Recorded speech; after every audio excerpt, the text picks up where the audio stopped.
Welcome to the Chronicles podcast, where we're investigating concepts and analyzing spiritual histories. Today we have Jess Driver with us, and we're going to talk a little bit more about her background when it comes to what religion she came from, as well as where she is spiritually now, and the struggles that she's had along the way.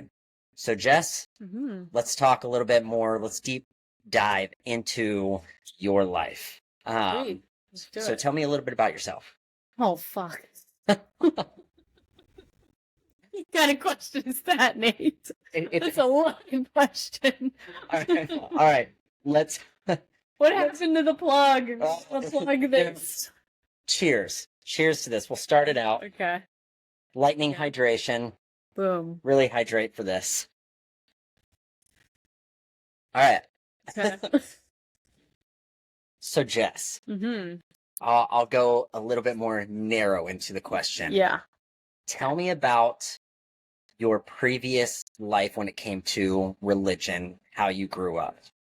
So I came from a really I was heavily influenced by Christianity. My family grew up in the Baptist church, so I was like your typical Sunday school kid, Wednesday night Bible study, vacation Bible school, all of that. That was like also like young life in like middle high school time frame. Yeah. So yeah, heavily influenced by religion growing up. So is that something that your parents kind of had previous before you, or did they start getting into it as you were starting to become, more into the teens, preteens time frame? As far as I can remember, like growing up, from a very young age, I was always in the church. My family was always very religious. I think, prior to me ever entering the world, they were. Yeah. And then, so with that whole thing, what do you, looking back at your time as, a Christian, well, first of all, are you a Christian now? No, I don't identify with that religion. I have nothing against it. No negative feedback as far as Christianity goes, but I'm more spiritual. Okay. And how I identify. Yeah, and we'll get into that then here in a little while. When it comes to your past and now being where you're at, as well as the fact that you are gay, that's obviously, there's a huge thing when it comes to Christianity and a lot of other religions as well, when it comes to being homosexual. Right. So when did you start seeing yourself evolve from being, quote unquote straight to gay, and how did you figure yourself out in with your parents and the people around you when it came to that?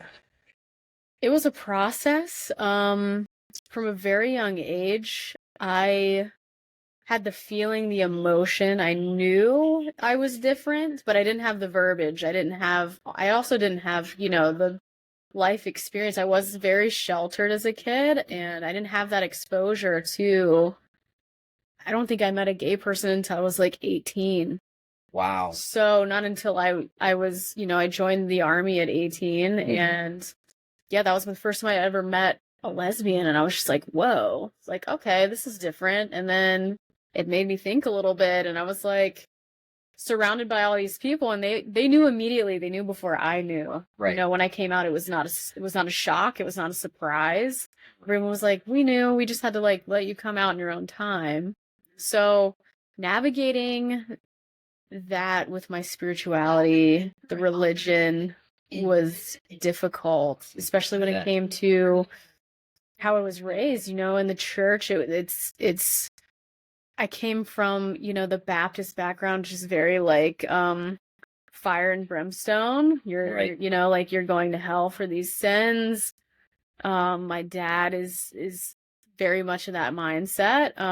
Still to this day. My mom, on the other hand, is very open. She's religious, but she's very open. Okay.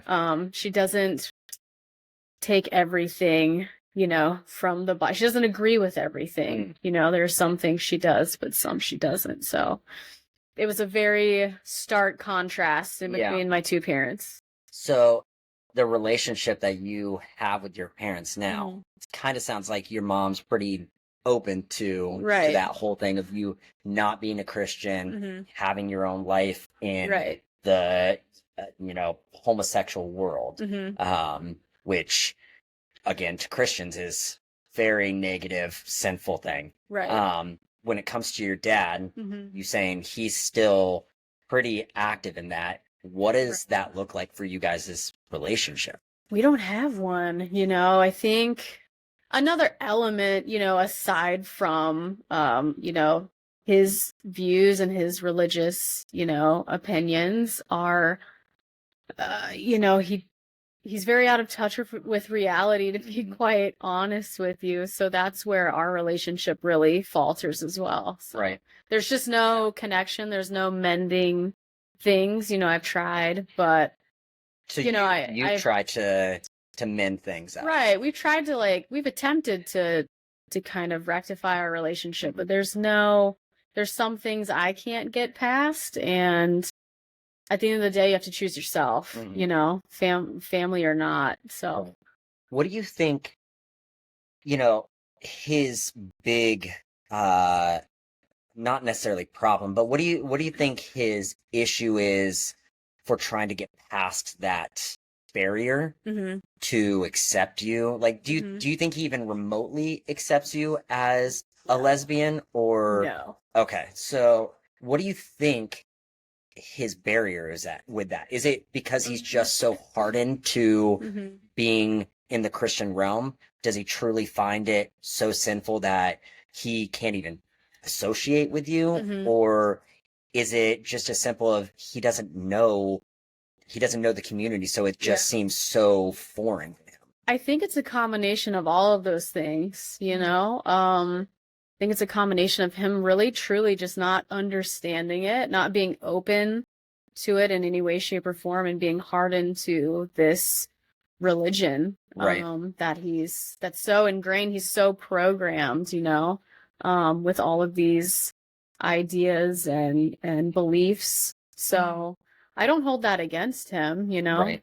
I don't fault him for his religious beliefs, but yeah, that's just where we just can't connect. When was the last time that you spoke to your dad?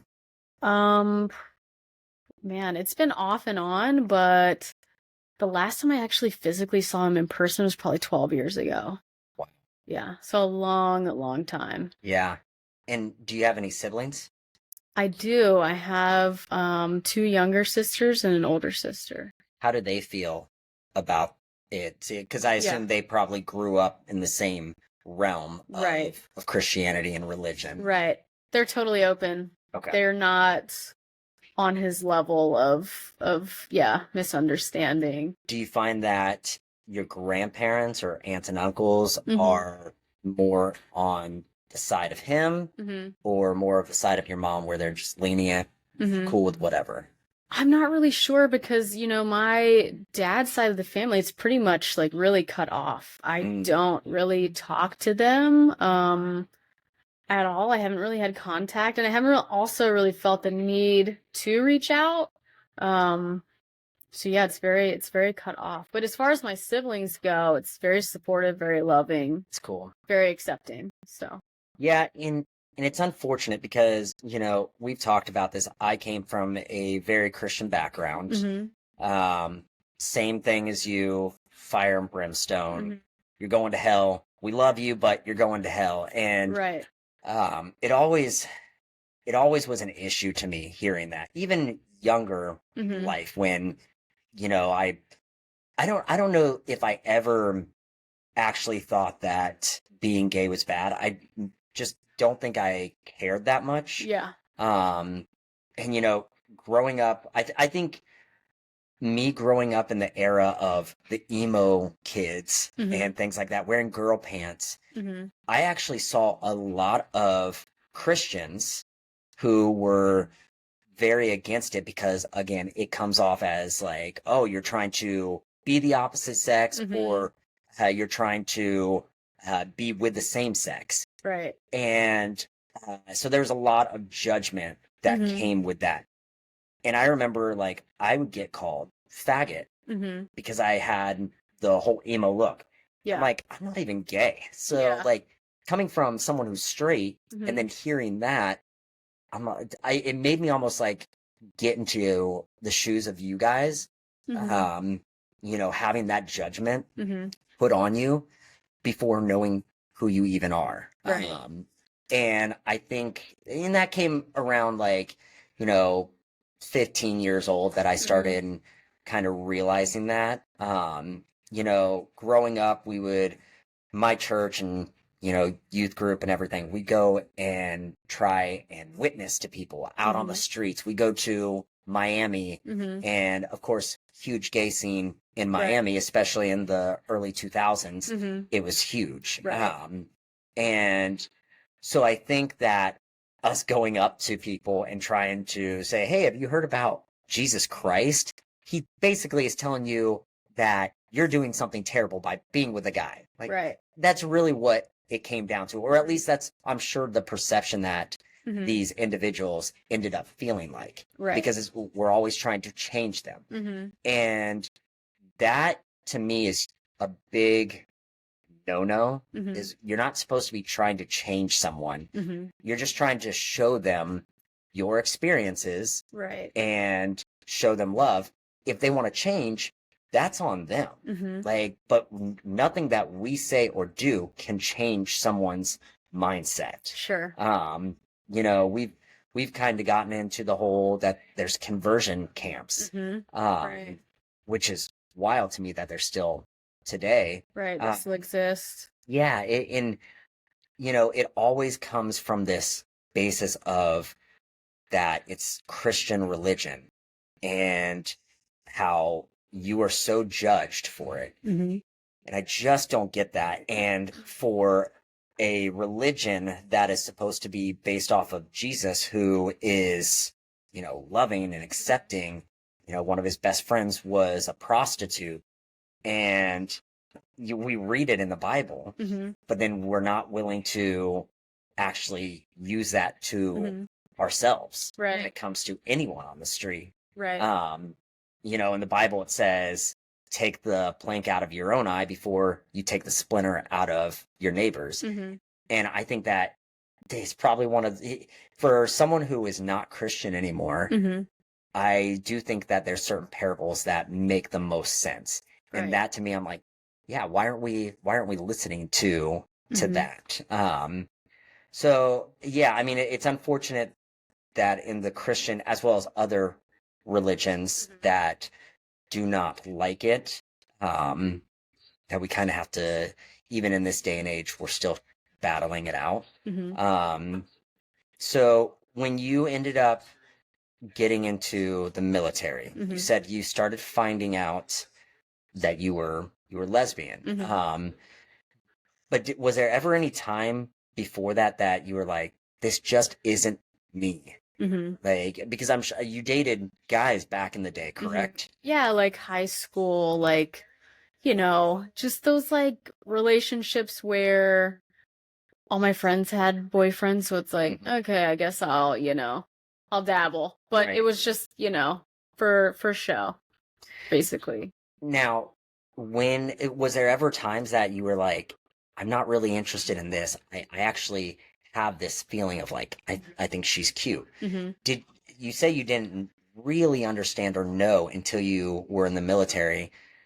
But there had to have been at some point in your previous life, growing up, that you were like, you know, she's attractive, and then had maybe a mindset of like, well, maybe I'm attracted to girls, and then almost did you shun yourself for it because the fact that you grew up Christian, you know, you're not supposed to do that? Yeah, oh, for sure. I mean, I had a crush on, you know, my best friend all throughout like middle and high school, like totally enamored with this person, and I like knew, but I think I was also like in denial about it. I was like, no, like this is just, I don't know, this is just a weird thing. It's a phase. I'm gonna grow out of it. It's fine. But like, no, it wasn't a phase. But yeah, I mean, that decision was heavily influenced by, you know, my religious upbringing, for sure.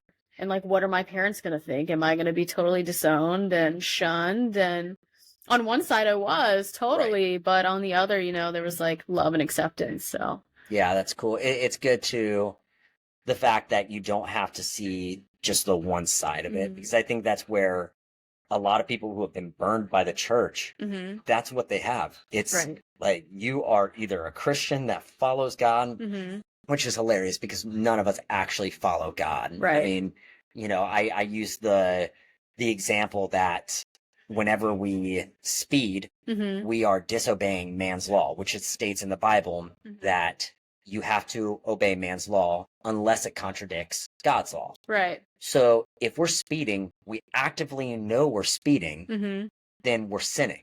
So we're living in sin always. Every single time that we get into a car, we're living in sin. Right. I sin all the time, yeah.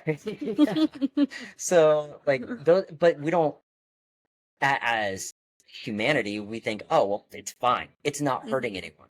Right. Well, what do you consider hurting? I mean, there's some people that think cussing is bad. And then some Christians don't care about it. And there's one thing that I heard from a pastor one time that he stated, it's not really a sin if you're not hurting the other person's faith that's around you. So, if someone said, hey, can you not cuss around me? It really hurts my relationship with God.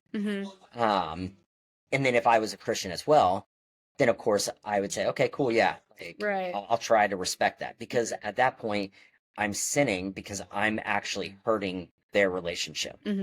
Whether it's real or not, they could just simply not like it. But if they feel that it's hurting their relationship, okay, then it's a sin. So I think that we all have our own views on what sin is. And obviously, being gay is supposed to be a sin in the eyes of the Bible. But then you have a lot of churches who accept it and they don't care. Because in the end, you love God and that's what matters. And it says, again, in the Bible, the only way to heaven is believing in me and following in my footsteps. Well, none of us actually always follow in his footsteps, but they might believe. Right. So does that make them not Christian because they're gay? Right. So there's a lot of questions. You can go into a lot with that.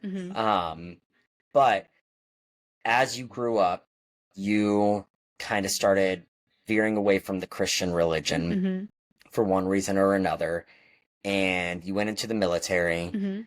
What did you start experiencing when you got to the military? What did your life start looking like? Really just being more authentic to myself, really coming into my own. It was the first time I was ever away, and like on my own for the first time, independent.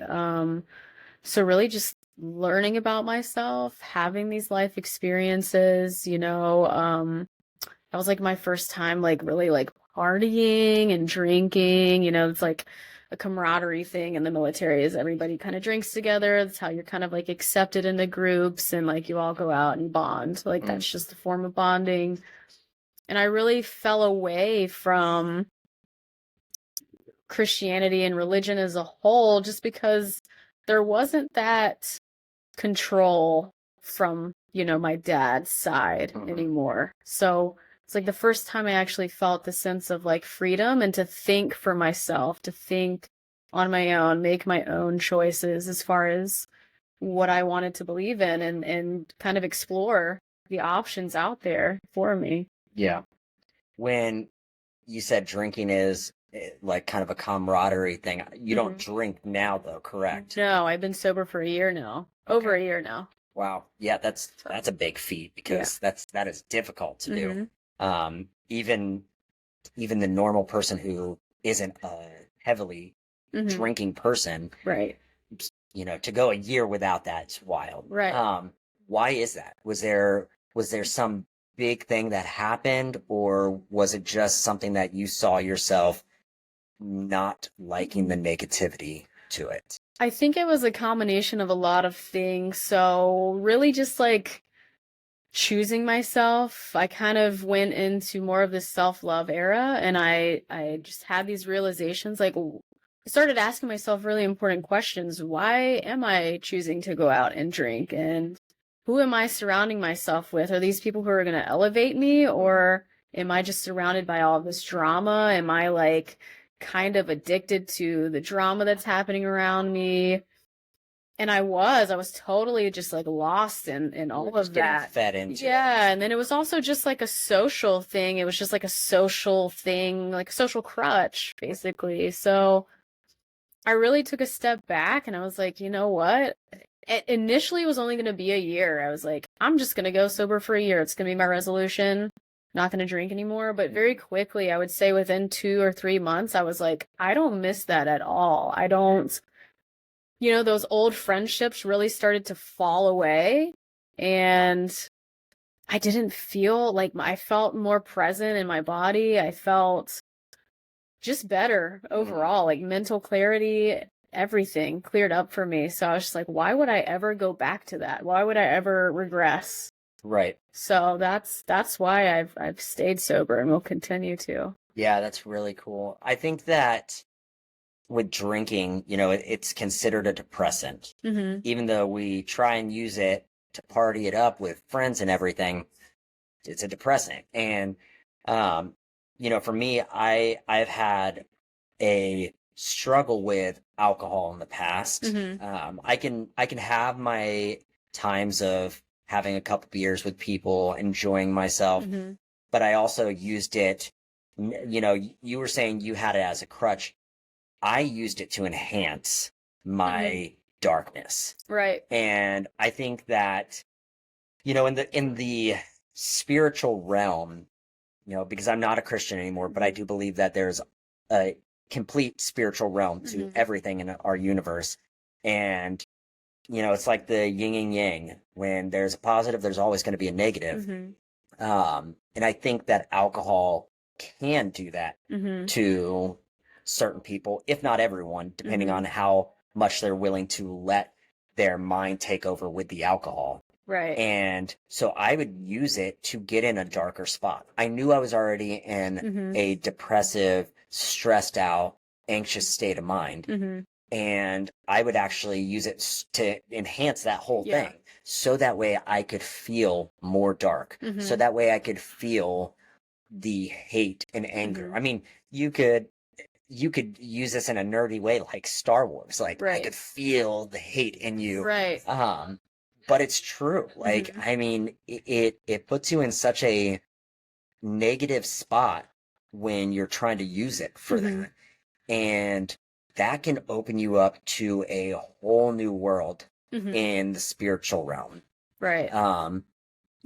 My philosophy now is probably more in the aspect of that we all have our own, almost like our own God, but it just gets chalked up to being kind of closely related to this God or closely related to this God, which is why you have, Catholicism. That's a huge one. But then you have non-denominationals. You have the Lutheran. So in each one has a realm that is very closely related, but then branches off of different segments. Right. And I think for myself, I would get into these different realms of a dark spiritual life, and it would just take over. Right. And, from trying to commit suicide to making poor decisions with the people around you. Right. And then with that, it means that you're bringing in all this negative attraction. Right. You're attracting all this negative energy. And I think sometimes we can really be addicted to like being sad. Yeah. Can be addicted to being depressed. Like when I'm sad, there is this part of me that's like, ooh, I know how to really make you sad right now. Let's go do this. Let's go do this. It's like a self-sabotaging behavior. My Chemical Romance. Yes. Let's be emo, So I think that's like an element to that as well. We can be addicted to that for sure. Yeah, and I think that right there is a big segment on where people start to get the misconception of this is the devil and this is God. You know, I'm leaning more in the devil. We are our own devils. Right. Every single one of us is different. Yeah. And, you know, a devil to me can be completely different to you. And, you know, in the Bible, I do believe that there are writings and passages in the Bible that can be correct. You know, it states that Bible was written by man, but through, you know, God and everything, and or something like through man from God. And I don't believe that, because a man can say that and what we're supposed to believe it. Right. Where's the actual confirmation? But I do believe that there are a lot of things that these people actually wrote in there, which makes sense. And, you know, it says that the devil can come in many different ways. Right. Absolutely. Exactly. But the devil is not, in my eyes, the heaven or hell, God, and Satan. It's just the darkness that surrounds you as a person. We all have it. Yeah. So yeah, I mean that was my big thing when it came to alcohol. With you and alcohol, and you started, once you took that aspect out with the alcohol. I remember, because I've been cutting your hair for years now, and I remember you just completely changed your course of, like you said, who you hang out with, what you do in your free time, Right. what's actually progressing you more in life than, you know, keeping you held back. Right. Tell me a little bit more on that, and where, once you stopped the alcohol, what started happening, the occurrences that started happening. I mean, I totally changed like the whole trajectory of my life. I was in like a really toxic relationship cycle. Right. Around the time that I had decided to stop drinking, it was like this off and on, this push, this pull. It was just so depleting, totally draining. And, you know, once I like got more mental clarity, I was able to like be like, no, you're cut off. And my discernment for people became more clear. I was able to like read people better and remove the people, and naturally too, people just kind of fell away from me. So yeah, I lost my train of thought. Well, the whole spiritual side of it, you started progressing more with that. You met the person you're currently with now. Right. You were already seeking something more. And obviously you knew it wasn't Christianity, because you had already been down that path. Right. You went down the path of just no religion.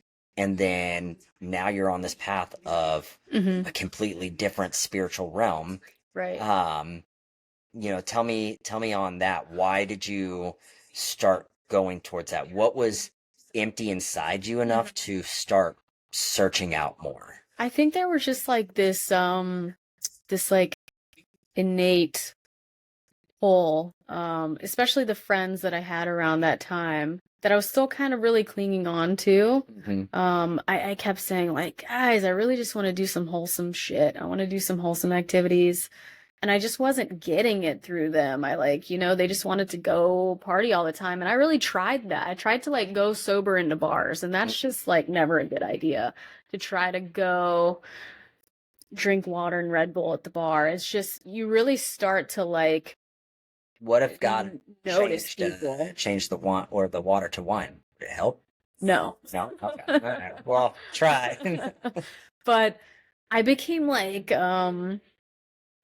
hypersensitive and like hyper focused on all the people around me in the bar when I would go in, and I would be like, oh my God, this is actually kind of sad to see all of these people just out of their minds. I was like, every person in this room is like going through something. I like used to be you, not in like an egotistical way, like, oh, I'm better than you. Like, no, I truly felt sad for them in a sense. Yeah.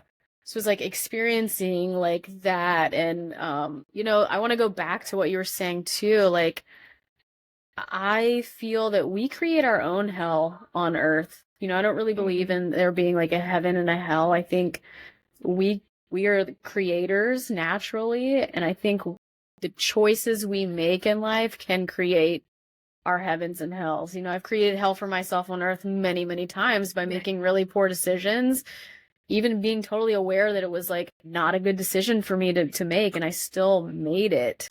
You know, and I think it's like really coming out to the other side of that. That's creating like you're walking into your own heaven. Yeah. So that being said, when it Mhm. comes to, let's say when you die, Mhm. what does that look like? For me, I feel, you know, like, and this is all me going into like this spiritual, really like being attuned to my spirituality is fairly new. You know, it's been maybe like the last year of my life where I've been more open, whereas in the past I was very closed off. And I think that had a lot to do with like, you know, myself, but also who I was surrounding myself with. And the more people that fell away, I was more open to like new connections and having different perspectives around me and like influence. So, yeah, my spiritual journey over the last year has really just opened me up to what else is out there. I truly believe that we're all infinite. Like this is not it for us. You know, I think that that's why we have some instances with people where we like instantly connect and you feel like you have met them before. It's because you have. That's my belief. Is that this is not our first time being on Earth. We've been here many times. I think we reincarnate. We're just infinite beings of light. I believe that there is a source or a God that created us and loves us, and But not the Christian God. not the Christian God. I do believe like there is a source, there is something out there, and I think our purpose in life is to, you know, we come to Earth not remembering what our purpose was, but that's like our mission is to come back and remember. And we, I think, strategically place people. Like all of this is mapped out when you come back. Like I strategically put you in my life before I came back to Earth. Like we were going to meet, we would be on this podcast right now. It's going to transform into something else we're not aware of right now. So yeah, I could go down like a really deep wormhole with all of this, but yeah, my No, I belief is love that we're infinite. We reincarnate. This is why we have those like connections you can't really explain. You have deja vu. You're like, whoa, I've been here before. I've done this before. Yeah, we're all connected. We're all totally connected. Now that's an interesting concept, the whole deja vu, because I have deja vu all the fucking time. All the time. And I try and think, well, was it a dream that I had? Mm-hmm. Was it just something that was closely related to this experience that is making me believe that this is deja vu and it's not really? Right. And if both of those things are incorrect and it actually is deja vu because I've done something to this extent before, Right. how did that happen? And why is it that, you know, we have, as all religions are different, we have some religions that believe there is reincarnation. Right. And where did that whole theory come from?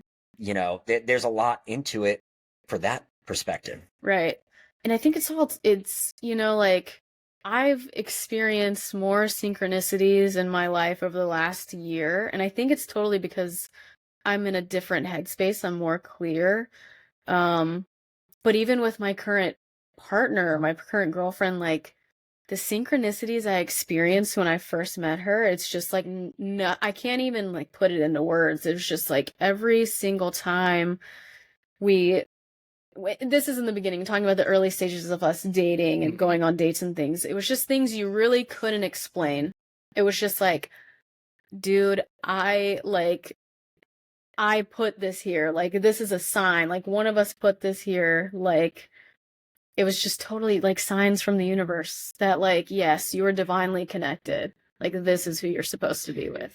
Yeah, and that's interesting because, you know, as I said, I've cut your hair for quite a few years now. I've seen you go through that long-term relationship that you had and the final year of that, where you were trying to seek something else, not really understanding what you were trying to go for, what you were searching for, to a couple here and there of who you were dating. And, you know, even when we talk and you were positive about those people, there wasn't something that was just so immediately enthralled with the person. That was completely different when you got with your partner now. And you have been so like gun-ho to the moon with her. And which is really cool to see because I have seen you progress in, you know, your spiritual life, which has helped you just be positive more, happy more, you know, feeling like you have a purpose. You know, there's all these different things that you're accomplishing now, being with her, having your own podcast, doing photo shoots. Like you never did photo shoots before. You really started getting more into that. And, you know, it's these little things that are making your life happy like you wanted it to. He's helping with that. You're helping her with that because she was probably in a very similar spot where she was trying to find something. And we don't always know that it's going to be someone and what's inside them. And I think that's where, you know, they say like the controversy of there's one person for every human out there, and then you have the other people that say that's not true. And I think that there's a lot of gray area to that. I think it can be true. Sure, for some people. I definitely think it can be true. But I think that, you know, going into the whole reincarnation thing in the movies that we see where these lives come back together and they were supposed to be soulmates even from the past. Now they're soulmates again. I do believe those things can happen. And, you know, why is it that we created that concept from years, hundreds of years ago, thousands of years ago in other religions? There has to be some kind of substance to that. It can't just be, you know, someone just blew it out their ass one day and was like, hey, I think Todd over there used to be someone that I knew. Back in the day. Todd's lived here like 7 times, 7 lifetimes. There's no way that someone just randomly had that idea and started making up these theories. And then people just believe it without having some kind of substance to it.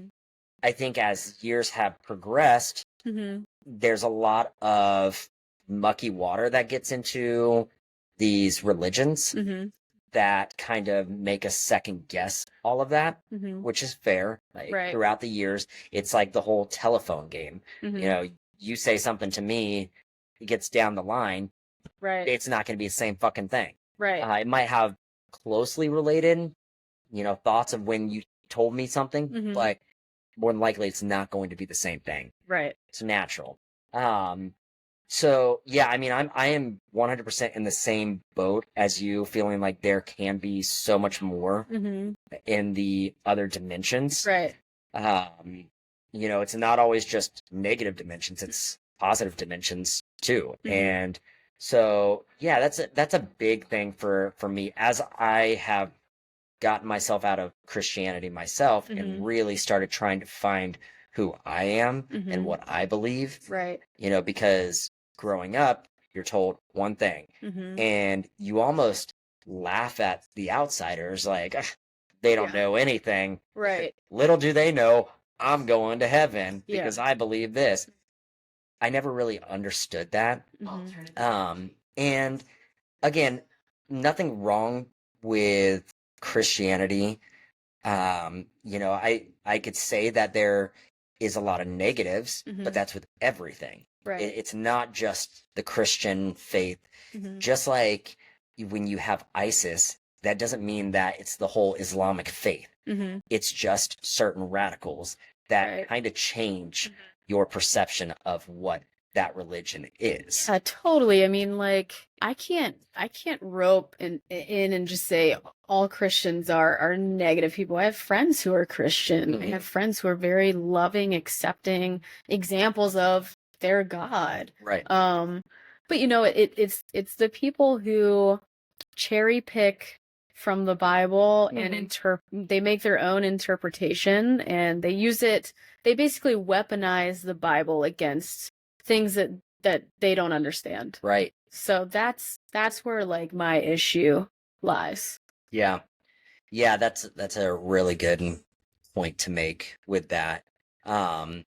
With your spiritual walk now, would you say that there's, you know, a organized religion that closely meets to your thought process, or are you so far from all of that that you have your own true religion? Yeah, I think that I'm like I'm open if I, find something that is in alignment, that you could, I guess, categorize as an organized religion. I'm open to it, but as of now, I'm very far removed from Christianity, any sort of organized religion.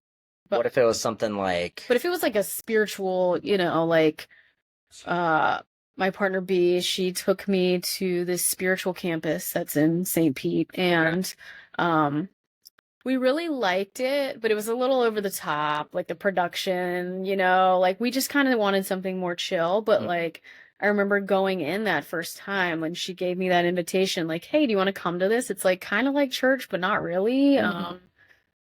Like that was like an emotional thing for me because I had been so far removed for probably like 15 years. I hadn't been in any sort of establishment like that. So with this church that you went to, the service, what did that look like? What did they kind of talk about when you were there? Did they have music? Yeah, there was it was totally, like I said, it was totally like, it was like church, but not really, there's like they do their music, and everybody's, like, what do you call it? Like the communion portion, everybody's like talking, everybody's like saying hello, greeting each other. Then, you have your pastor who comes out and who basically just gives you some sort of testimony or just like a talk. It was very chill. Was it very chill? Was the talk from any kind of book source, or was it just that, for lack of better words, pastor's views? I think it was a little bit of both. So, I mean, he came from a very religious background. Like, I'm not sure what denomination, but, he would talk about the Bible and things like that, and what he used to believe, and his spiritual journey, and, the things that he's basically like his life experience where he's at. And, we would also do like meditation. They had a meditation instructor who would come out and put us all through like this meditation practice, and it was very like calming, healing. It was great. Everybody's super open, and it was great. Yeah, and that's interesting because to someone like me who grew up in one like type of organized religion, same as you, and the negative comments we would probably get would be like, oh, you're cherry picking, right? From this religion and this religion and this religion. Well, why is that so wrong? Why is it so wrong to take the positives of all the things that you've realized help you and obviously help others, right? And taking away all the negative parts to every religion that organized religion that is around right now. That's where I don't know why it's such an issue to people to have that own religion for themselves. Yeah, organized religion to me can be a good thing, because it can keep people in line. If you have someone who decides that they want to help a homeless person out by giving them a granola bar on the side of the road because they felt like Jesus would do that. Great. That means that at least you're doing something. Now, it might not be because you actually care. It might be because you're trying to, get your place in heaven. Yeah. Good deed But check. yeah, good deed for the day check. And Right. that's the kind of the funny joke that people will say all the time. Oh, I did my Christian duty today. Right. And that's where I have the thought process of, well, I mean, at least it got you to do something. You know, it got you off your ass to care about humanity versus just yourself. Right. Are there a lot of negative things with organized religion? Yeah. The amount of wars and massacres. I mean, we have a war right now that's going on over in Israel that was in reality came from a religious standpoint, and it expanded from there, which that, I mean, it could be war from anything, but religion does have that effect. Right. Is you can eventually see the negative parts in it.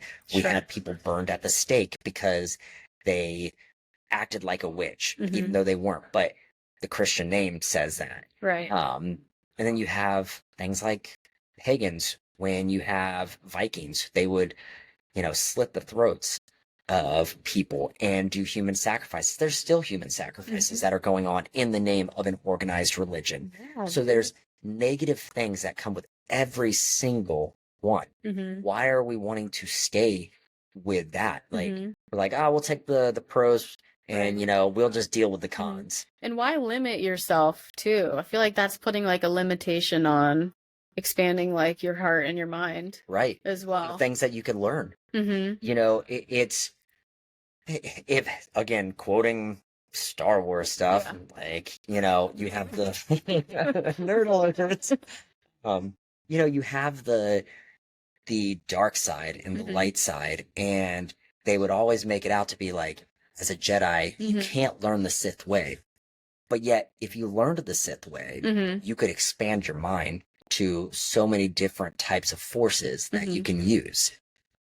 Now, on the movie side, it was like, okay, but you're letting all the darkness come in. But I don't believe that that's how it happens when it comes to the organized religion. Now, I'm sure that's what organized religious people think. Yeah. But if you're open to expanding ideas of, you know, Buddhism to Christianity, one, there's a lot of similarities in general. But two, if you're open to it, then it's like, okay, I'm learning something new that I can use in a positive outcome versus being so close-minded over here that I'll never understand it. I'm not wanting to learn it. And then what are you doing? You're not learning. You're just being told what to learn off of one book. Right. Or like, to me, that seems more like a cult. Like, you have to stay in your lane. Don't veer off. Right. And, you know, we have cults now, like, you have Scientology. I 100% believe that's a cult. Yeah, dude, they just want your money. Yeah, even though that they are considered a religious group, and that was, I believe, in 1994 that they basically blackmailed the government to make them a religious group. But, you know, you have that. The reason we consider it a cult right now is because it's still very early on. But give it a couple hundred years, it's going to start turning into more of a religion because more people are involved in it now. So you're not having, you know, the founding father of it still being someone that, you know, our grandfather might have known. Yeah. You know, and same when it comes to the Mormon group. I mean, you know, that's still relatively early and it is a cult, but it's slowly been adapted to a religion that you can't learn anything else. You are a part of that. Right. If you don't listen to it, then you're cut off. You can't talk to your friends. You can't talk to your family. And they're very strict on it. Christianity can do the same thing. I know a lot of friends that were in Christian cults, you know, but that goes into where it is a little bit more drastic of the religion, just like ISIS is a drastic portion of one religion. It's the same thing. You have, I mean, the Westboro Baptist Church, that they are so drastic with it. It's not everyone, but that's the culture that it continues to create. So that's where my issue lies when it comes to organized religion in general. So, I mean, we could go in on this Yeah. for There could hours. be a part 2, 3, 4, Yeah. 7. This is something that could 100% go so far in. But I won't take up too much of your time. If there was something that you could express to people listening to the podcast on something that you've found in your life to have been a significant change, what would it be? What's something that you would want to leave people with to either research themselves or just think about in general?